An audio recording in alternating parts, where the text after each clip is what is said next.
Então eu eliminei o campo que dependia dos demais. O que isso está me dando? Isso está me dando, aqui deve ter um fator, o meio global, né? Tem o meio daqui, cancelou com aquele meio, nada, mas ficou um meiozinho no final. Então eu posso escrever isso dessa forma, um meio de um GJ de φ, dmi φJ. Mas agora, quem é esse GJ? Só olhar aqui para cima.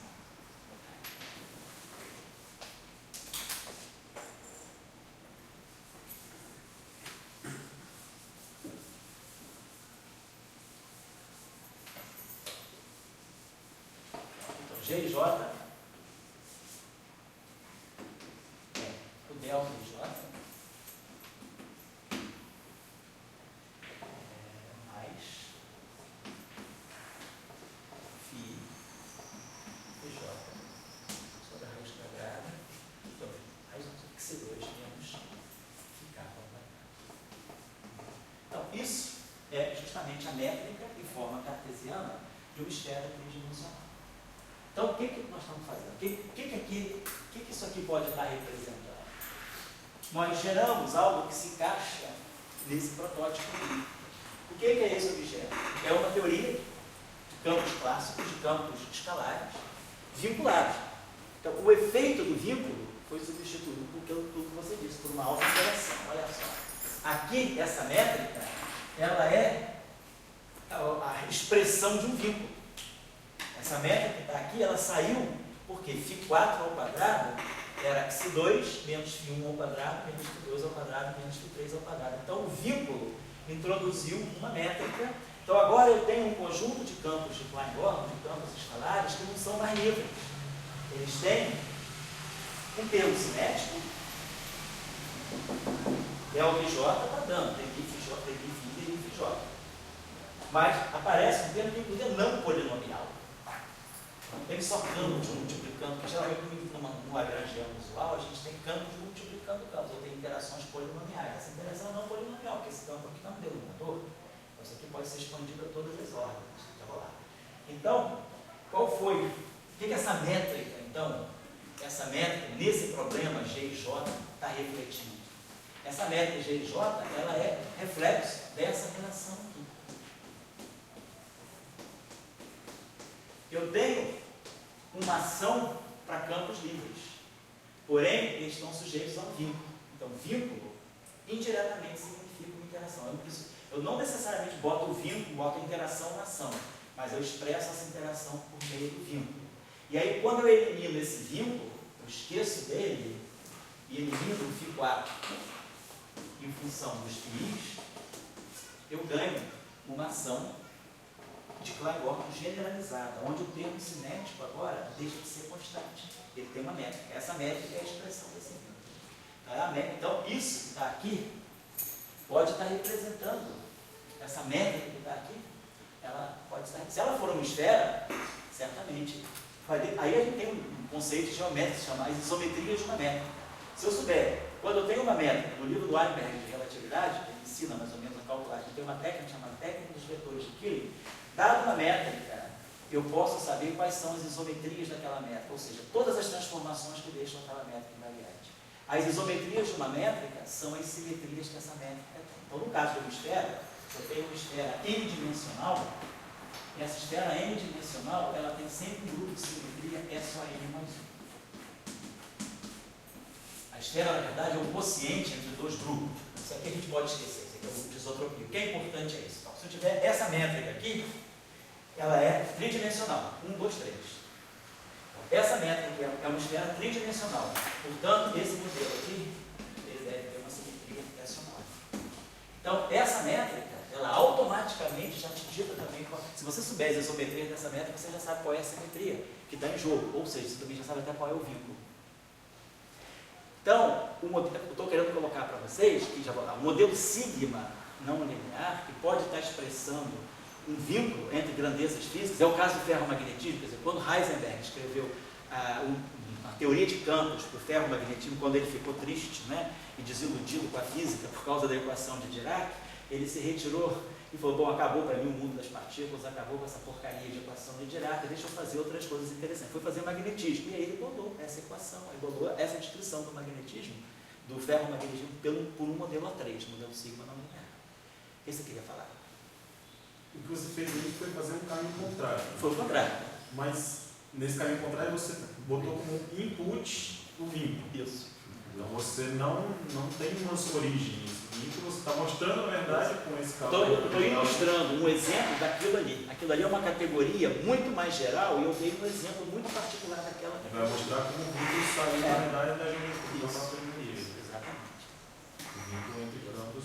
Isso. Então, quer dizer, quando você tem um conjunto de campos livres, se eles satisfazem um vínculo, o vínculo não deixa de ser uma forma de interação. E ela se reflete gerando essa métrica, quer dizer, gera um modelo sigma não linear com uma métrica que é a expressão daquele vínculo. Certo? São muitas coisas assim meio jogadas, mas eu estou querendo mostrar da onde que elas saem. Quer dizer, uma teoria de Young-Mills, ela é muito mais rica do que só, sei lá, a Mi, F mini. Tem uma porção de coisa ali, eu já vou lá. E mais tarde, quando a gente falar da quebra espontânea da simetria, não nesse curso, né, mas no curso de interações fracas, quando a gente falar da quebra do SO2, na verdade a gente vai poder jogar toda a interação dos bósons de Goldstone, que agora fazem sentido, quer dizer, quando a simetria é quebrada espontaneamente, os bósons de Goldstone eles se alojam no campo vetorial, e aí o campo vetorial vai ganhar um setor longitudinal. E a física dos modos longitudinais dos bósons vetoriais massivos, ela é descrita pelo modelo sigma não linear, que sai dos bósons de Goldstone quando a simetria é quebrada espontaneamente. Então, tem esse tipo, vamos dizer assim, de elementos, né, de acessórios que estão dentro da teoria do gate. Então, isso que a gente chama um puro gate, é um puro gate, o F mini dele é zero. Aí você descarta, né, com a mais prazer possível, né? Na verdade, você está descartando algo que pode ser muito interessante. Quando você joga fora, esse aqui é um puro gate, o F mini dele é zero, não tem física, ó, caramba, aqui não tem física. Tem física porque você não quer, você decretou. Mas você pode tirar uma física. Quando você diz que ele é um puro gate, você diz que ele é um puro gate de algum tipo de simetria ou ele é só... Não, ele é um puro gate porque o F mini dele é zero. Se Não, você certo, for olhar ele. Ele não... É porque quando você tira alguma coisa dele, você tira porque tem uma simetria. É claro, absolutamente. Mas você já disse que é um puro gate com tal simetria. Isso, com tal simetria. É um puro gate para aquela simetria. Por exemplo, nesse caso aqui, se eu estou falando do SO2, se isso aqui é o SO2, eu já sei que a simetria é um SO3. Isso aqui é uma 3 esfera. Esse aqui é uma 3 esfera, então S3. S3 é SO4. SO4 é SO2 cross SO2. Então tem duas simetrias SO2 embutidas. Então, as simetrias ficam claras depois que você sabe qual é a isometria da métrica. Em uma esfera tridimensional, esse modelo que eu dei no caso do SO3, né? Do SO2, o SO2, a variedade de grupo dele é o S3. Mas uma 3 esfera, do ponto de vista dos espaços homogêneos, ela é o quociente entre um SO4 e um SO3. Mas SO4 a gente pode mostrar. Ele realmente é o produto de dois SO2. E o SO3 é um SO2. Então, na verdade, você tem dois grupos SO2 em jogo naquela métrica do S3. No modelo sigma definido em cima do 3 esfera. Então, eu vou dar um intervalo. A moral. Pode falar. Alguém quiser, a gente fecha agora. Depois eu te pergunto. Não? Essa física do pure gate, ela ajuda que você, na física do gate, você tem setores spin 1 e spin 0. Isso. Agora, se você quiser botar um outro setor só de spin 0, você vai dar 4 lugares nessa regra de Pode. essa moral. Pode. Essa é a moral. Vamos chamar de teoria de perturbação quirais. Quem estuda física de pions, né? A teoria chamada, tem uma área da física de partículas, da física chamada Carrier Perturbation Theory. Essa Carrier Perturbation Theory ela é uma boa aproximação para você descrever os hadrons de baixas energias, tipo os mesons pi, os kaons. E a ação que você trabalha é exatamente essa ação. A teoria de gate. Então, se vocês em algum campo da literatura virem falar da teoria quiral, né, quer dizer, uma Carrier Perturbation Theory, vocês vão ver que vocês vão ter uma ação que vai ser algo desse tipo. O meio do traço de... Na literatura o pessoal usa muito U para designar o elemento do grupo, U, menos 1, vezes U, menos 1. Essa ação aqui, na verdade, a gente agora já sabe, essa ação aqui nada mais é do que o modelo signo não linear. Então, eu posso escrever essa ação também assim, no meio, de 4x, GNN de psi, limite CN, sim, posso escrever essa ação. Então, isso é a base da teoria de perturbação quiral, que no fundo é o modelo signo não linear. Esse modelo signo não linear está descrevendo uma física de píons, mesmos pi e caos, uma física de hadrons, os hadrons mais baixas de energia. Essa teoria de perturbação quiral, ela foi muito forte. Da década de 90 ela foi muito forte. Se alguém quiser ler alguma coisa sobre a teoria de perturbação quiral, vocês podem procurar referências de Lloyd Wheeler. Eu digo isso porque às vezes o cara quer ler alguma coisa, quer aprofundar, ou quer fazer um trabalho sobre isso. Lloyd Wheeler, Minkowski, não, o outro Minkowski,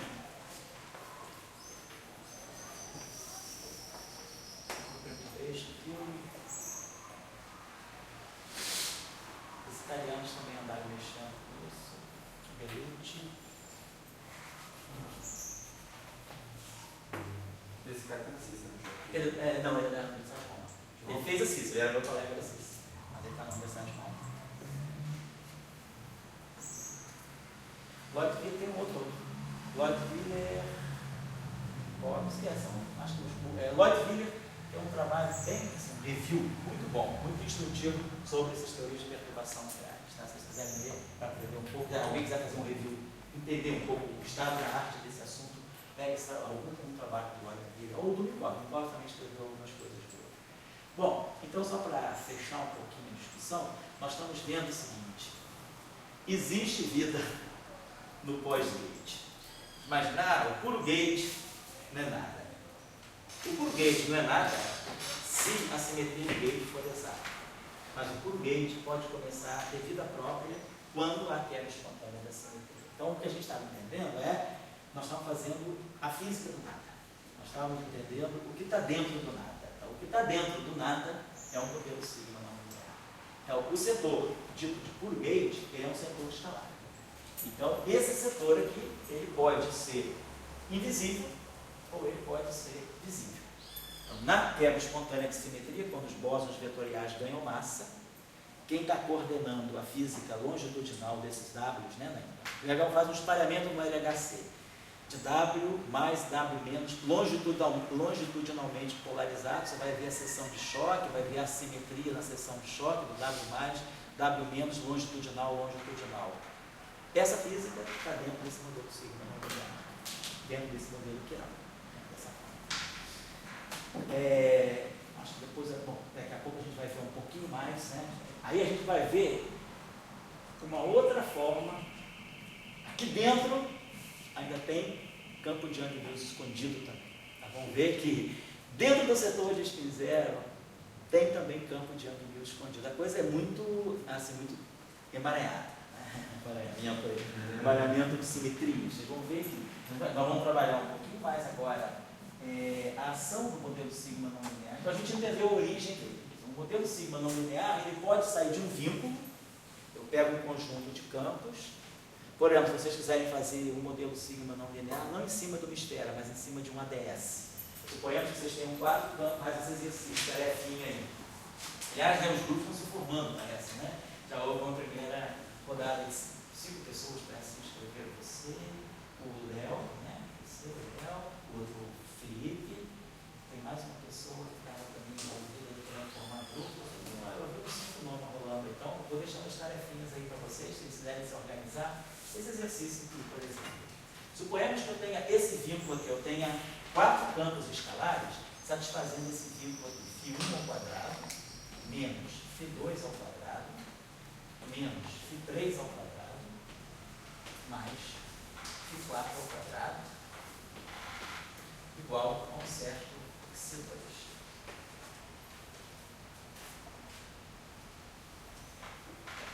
Isso é uma ADS 3, isso aqui é um espaço de antidecidência tridimensional. Então, não é uma 3 esfera. No caso do SU2, a gente enfia 1 ao quadrado, mais 2 ao quadrado, né? Quando eu faço tudo isso aqui ao quadrado, né? Quer dizer, na verdade, eu tenho uma 3 esfera. No caso, esse caso que a gente fez aqui, o exemplo, a gente colocou tudo mais.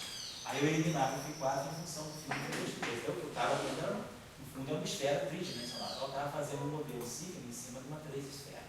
Agora, eu estou fazendo um modelo sigma, mas os campos estão satisfazendo essa condição. Isso aqui é um hiperboloide, com 2 direções temporais e 2 direções espaciais. Então, tipo, esse espaço aqui seria um espaço ADS 3. Então, se vocês tiverem que fazer como exercício, escreva a métrica do ADS 3 em coordenadas cartesianas. É só fazer o modelo sigma. Vamos fazer uma. Pega a estação, que é um meio do dmi de 1 a 4. E agora elimina o vínculo, escreve o φ4 em função do φ1 posto 3. Vocês devem ganhar no final de tudo um modelo que vai ter essa estrutura. O meio do GI dos φs 1, 2, 3, dmi φj. Então, a métrica que vai sair daqui vai ser automaticamente a métrica dessa realidade. Então, uma outra possibilidade. É um outro modelo sigma. Mas então a gente viu que o modelo sigma não linear, ele pode sair de um vínculo, ou o modelo sigma não linear, ele sai de um grupo. Dentro do grupo, né, se eu pegar então como os campos, eles não estão na álgebra. Esses campos estão no grupo. Esse objeto está na álgebra. Esse objeto está na álgebra. Mas os campos que estão aqui em cima, né, isso aqui é exponencial de ômega dos cienes GA. Então, os campos são esse objeto. Os campos são as coordenadas do espaço que define o grupo. Então, isso aqui são elementos do grupo. Então, muitas vezes em física, a gente faz a física na álgebra. Young Mills, por exemplo, é tudo na álgebra. Aqui não. Esses objetos são parâmetros do grupo. Sabe o que você queria falar? Qual seria o vínculo para o ADS5? ADS5 seria